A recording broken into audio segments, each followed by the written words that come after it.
네, 2023년 10월 28일 이정훈입니다. 하마스를 상대로 한 이스라엘의 아이언 스워드 철검 작전 이미 시작된 지 오래인 것 같습니다. D-Day H아워는 이미 지났다. 네, 이렇게 봐야 될 것 같습니다. 저도 조만간 D-Day H아워를 정해서 작전할 거라고 봤는데 소리 소문 없이 이미 작전은 시작됐습니다. 하마스도 속고 있고 세계도 속고 있습니다. 이스라엘이 상당히 준비를 많이 하고 그리고 작전을 잘 짠 것으로 보입니다. 지금 보도를 보게 되면은 10월 27일 낮에 하마스 쪽에서 로켓을 쐈습니다. 텔아비브에 있는 한 서민 아파트 지붕에 떨어져서 약간의 불이 붙고 끓었습니다. 사람은 전혀 다친 사람은 죽은 사람은 없고요. 몇 사람 부상 정도. 그 외에 농촌 지역에 떨어진 거는 피신하고 해서 피해가 없습니다.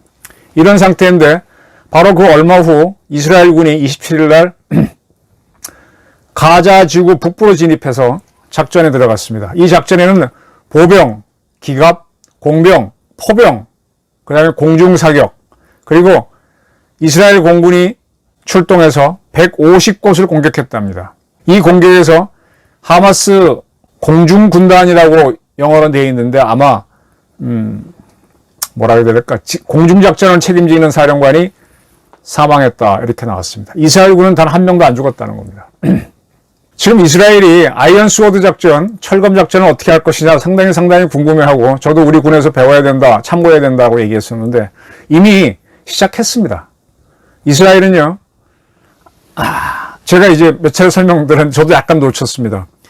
그 이라크 전쟁에 보게 되면 말씀드렸죠. 처음에 스페셜 워페어 데이 그래서 미국의 특전사 부대들이 미리 들어갑니다. 그래서 숨어있는 표적을 다 찾아내고 비밀 작전을 한 다음에 그 다음에 A-Day 작전 그래서 미스를 쏘고 공군기가 들어가서 때립니다. 그 다음에 그라운드 데이 작전 그래갖고 미 육군 3사단하고 미 해병 1사단이 조공주공으로 밀어붙이는 작전을 했죠. A-Day 작전하면서부터 실질적으로는 D-Day H차원은 시작된 겁니다. 특수전부대가 들어갈 때는 D-7, D-6 이렇게 뽑지만은 이미 된 겁니다. 이스라엘은요, 이 팔레스타인 지역을 이렇게 관리해왔던 걸로 보입니다. 저도 지금 이제 쭉 하다 보니까 보이는데, 가자 지구라고 하는 거는 이스라엘 영토 내에 있는 자치구역입니다. 우리 중국에 가면은 중국에 20몇 개의 성이 있죠. 그 중에 하나가 길림성이죠.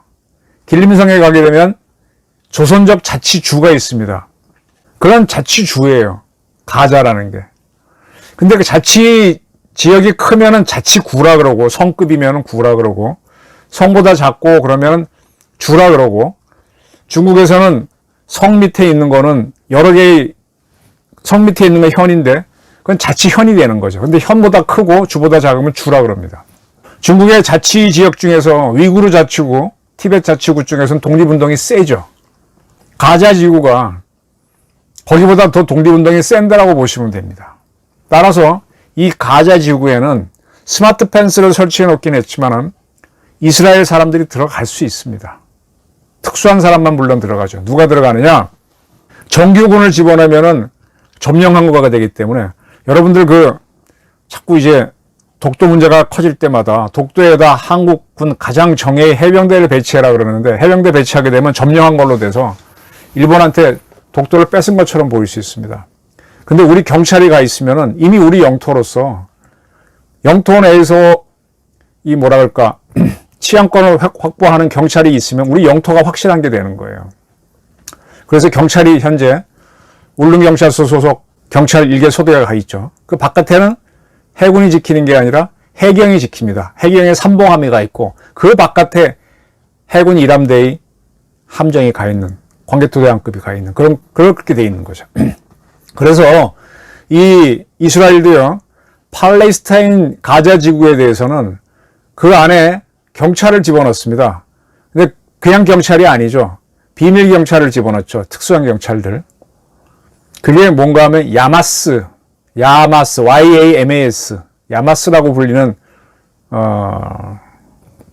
경찰 특공대라고 해야 되나? 이러한 사법경찰로 보시면 되겠네요. 저희 대학 다닐 때 시위대 붙잡는 사법경찰들이 많았는데, 대공 소속에. 거기도 뭐 보안경찰이겠죠. 이런 친구들이 주로 대테러, 하마스는 테러 집단으로 세계적으로 지정돼 있으니까. 그래서 그들을 움직임을 추적하기 위해서 항상 야마스가 가자지구에 들어가서 추적을 합니다. 그리고 가자지구하고 이스라엘 사이에 스마트 펜스가 있는데, 그거를 군인들이 지키면은 진짜 가자는 이스라엘 영토가 아닌 게 되잖아요. 그래서 거기를 지키는 경찰을 따로 뒀어요. 미국 같은 경우는 멕시코하고 카나다하고 국경을 맞대고 있는데, 거기다 군을 배치하게 되면 서로 적대적이지 않습니까? 그래서 국경경비대라고 하는 경찰 소속, 국가안보부 소속의 그러한 보병부대를 두고 있거든요. 나중에 우리도 통일하고 난 다음에 중국하고 사이가 좋으면 압록 도망강에다가 경찰 같은 국경수비대를 둬야 될 거예요. 경찰 성격이죠. 지금 사실 북한하고 중국 사이에 가보면은요, 거기에 중국도 무경이라 그래서 무장경찰이죠. 중국은 경찰을 공안이라 그러는데, 특별히 국경수비대를 무경이라고 부릅니다. 그런 친구들이 거기를 지키죠. 북한도 비슷한 개념으로 군은 정식으로 안 두고 뒤에 빼놓고 있습니다. 그래서 그 가자를 둘러싸고 있는 그 전선을 지키는 거는 야맘이라고 하는 국경경비대. 근데 이들은 조금 일반 경찰보다도 젊고 더 훈련이 많이 돼 있죠. 그리고 가자지구로 들어가서 정보활동을 하고 하마스나 이슬람의 지하들을 추적하는 거는 야마스. 이렇게 두 개의 경찰이 있었던 겁니다. 그러니까 그 10월 7일 날 갑자기 공격을 당했을 때 처음 출동하는 부대들은 야맘 부대였던 거예요. 그 뒤에 이스라엘 군대들이 있는 거죠. IDF. 네. 그래서 야맘이 뚫리고 야마스가 정보활동이 부족했다고 봐야 되죠. 근데 야마스는, 그러니까 가자지구에 침투하는 그 경찰은 이스라엘 국내 정보부인 신베트, 영어로는 ISA라고 합니다. Israeli Security Agency. 이스라엘 비밀 경찰청이라고 할 수 있죠. 거기에 통제를 받는 야마스인데 그들이 뭔가 놓쳤던 거죠. 그리고 이제 야맘이 뚫리고 야맘 뒤쪽에는 IDF라고 해서 이스라엘 군대가 있는데, 이스라엘 국방부에는 우리도 국방부에 가면 국방정보본부 DIA라고 있습니다. 국방정보본부. 그것이 이스라엘도 영어로는 조금 표현이 다른데, 우리는 DIA인데 걔는 DIDI라 그러네. Israeli Defense Intelligence, IDI. 이게 아만, 이건 니은자만입니다. 그러니까 아만은 군사정보를 주로 하다 보니까 야마스보다 조금 늦었던 것 같아요. 그래서 이제 경찰이 뚫렸기 때문에 국방부 중심으로 군을 동원해서 IDF를 동원한 철검 작전을 들어가는 겁니다. 들어가는 건데, 지금 이스라엘, 그러니까 아까 그 야맘 같은 경찰로 하게 되면 국경 방어를 하는 거니까 걔네들은 방어력이 약하죠. 자기 방어력이 약하죠. 그래서 지금 IDF가 나서면서 이스라엘 정규군이 나서는 거죠. 그래서 장갑차로 자기를 보호하고 전차로 밀고 항공기로 때리면서 들어가는 겁니다. 근데 지금 이게 쫙 들어간다 그러면 세계가 이제 이스라엘이 워낙 강한 군대가 들어가니까 비난이 나올 게 뻔하니까 세계를, 그리고 하마스를 속이고 있는 거죠. 뭐냐? 지금 그 전에 야마스의 작전을 갖고 어디인지는 다 알잖아요. 또 이스라엘 정보기관도 작전을 했기 때문에 알기 때문에 지금 심리전을 해가지고 남쪽으로 많은 사람이 떠나게 한 다음에 북부는 비워져 있죠. 그리고 있는 상태에서 처음에는 이제 공격을 하다, 지금은 쟤네들이 쏘기만 하면은 그걸 핑계로 비행기로 작사를 내고 난 다음에 보병, 포병, 공병 넣어갖고 박살을 내고 있습니다. 그리고 초토화시킨 다음에 빠져나오고. 그러니까 뭔가 하면은 지금 공군력이 굉장히 세게 때릴 텐데 이렇게 하면서 이미 가자 메트로라고 하는 지하시설을 초토화시키고 있는 겁니다. 이스라엘은 들어갔다가 빠졌다, 들어갔다 빠지고 하면서 이거 자체가 지금 완전히 이미 작전이 시작된 거예요. 이미 그 전에 공군기가 들어서 작살 낼 때부터 시작된 거고. 그러면 지금 세계는 이제 이스라엘이 왁 들어가서 완전 장악하는 거를 작전 개시로 하는데 그건 언제냐? 이렇게 들락날락하면서 충분히 패고 난 다음에 그 다음에 이스라엘 보병 부대들이 들어가서 살아있는 건물들을 들어가서 지하실을 조사하면서 나머지 잔적을 찾겠죠. 그러니까 이스라엘 군인들은 거의 희생되지 않는 상태로 들어가면서 그들이 장악하면은 첫 번째 부대, 두 번째 부대 쭉 들어 장악하게 되면 지하 땅굴, 부비 트랙 제거하는 로봇을 써서 스펀지 폭탄 쓰던지 쫙 해서 끝나고 나면 이스라엘 이제 예비군들이 따라 들어와서 안정화 작전을 하면서 완전히 틀어지는 거죠. 가자 지구 인구가 200만인데 이스라엘 정규군 한 20만에다가 예비군 30만. 물론 그게 다 글로 들어올 수는 없죠. 적어도 한 반 정도 들어온다고 하면은 다른 쪽도 지켜야 되니까. 그렇게 해서 끝내는 겁니다. 그래서 이스라엘이 한 번에 들어가면은 저항도 크고 하니까 한 번 빵 때리고 빡 빠지고 빵 때리고 빠지고 이렇게 하고 있네요. 이게 철검 작전입니다. 세계는 아직 이스라엘이 안 때렸다 그러는데 이 잽으로 이미 KO 시켜버리는 거예요. 하마스의 RPG-7 또는 카투샤 방사포 가지고는 이스라엘 정규군의 무력 상대가 안 됩니다. 근데 이스라엘은 워낙 압도적으로 밀어버리면은 또 비난이 나오니까 때리고 빠지고 하면서 아직 우리는 안 친 거야. 들어갈 거야 하니까 미국도 지금 자제해 하면서 이렇게 뭐가 죽이 맞는 거죠. 그러면서 반쯤 죽여놓는 겁니다. 자, 이 미국과 영국을 포함한 이런 유럽 국가들은 이스라엘을 지원하고 있습니다. 이걸 잘 보셔야 되는 게 미국은 지금 네타냐후를 만나러 바이든도 갔다 오고 자제해라고 하지만 이스라엘 편듭니다. 이 유럽 역사하고 중아랍 역사를 보게 되면 아랍 국가들이 통일이 되면 뭐 아바스 왕자라든지 또는 뭐 페르시아라든지 이렇게 되면 항상 유럽하고 전쟁이 붙었잖아요. 유럽이 아랍 세계한테 당한 적이 많잖아요. 그래서 발칸반도 같은 경우는 특히 많이 당해서 동남아 제국은 무너지기도 했고 지금 어떻게 보면 이 아랍 무슬림들이 발칸반도에 진출해 있죠. 그리스도계가 오히려 밀리는 형세죠. 그런데 1950년인가 49년도에 이스라엘을 자기네 본고향인 가나안 지역에 건국함으로 해서 또 이스라엘이 유대인들이 강하게 생존 의지를 가짐으로 인해서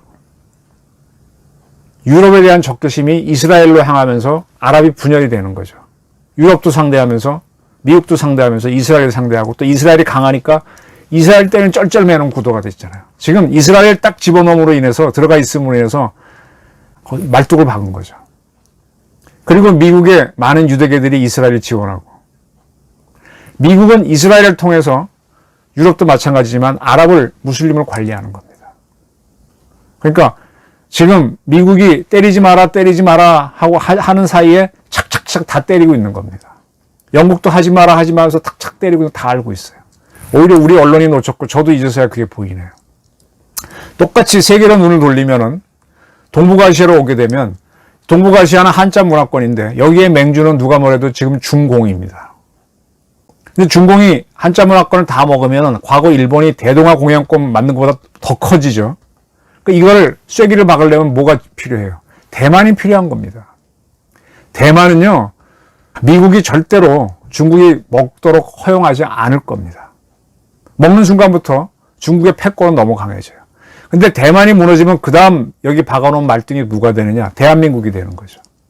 그 다음 말뚝은 누가 되느냐? 일본이 되는 거죠.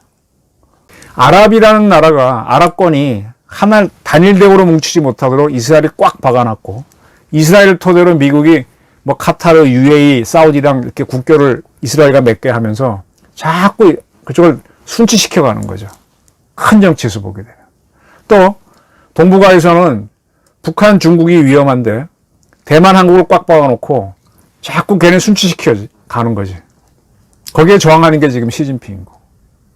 그러니까 미국이 세계를 다루는 국제정치는 이런 겁니다. 그러니까 한국에서 주사파 정권이 들어서도 쉽게 북한하고 하나가 북한 주도로 통일되도록 허용을 하지 않을 거예요. 미국이. 그게 우리로서는 천만다행이죠. 그러니까 자꾸 주사파들이 미국으로부터의 독립, 외세 나가라 이렇게 민족 자주를 내세우게 되는 거죠. 그게 북한의 전략이고 그게 우리한테 먹히고 있는 거고 그게 문재인주가 종전선언하면서 거기에 그걸 윤석께서 떠들었던 겁니다. 대만도 사실은 많이 넘어가 있었죠. 자, 이게 미국의 전략이고 거기에 맞춰서 이스라엘은 저렇게 아이언 스워드 작전을 하고 있습니다. 그러면 우리도 이제 나중에 북한을 어떻게 다룰 것일까? 어느 날 갑자기 북한 우리가 건드렸어. 그때 막 대규모로 들어가서 확 치고 이기면 국민들은 와 하겠지만은 전 세계에는 한국이 너무 잔인하다 뭐다 온갖 시비가 들어올 거예요.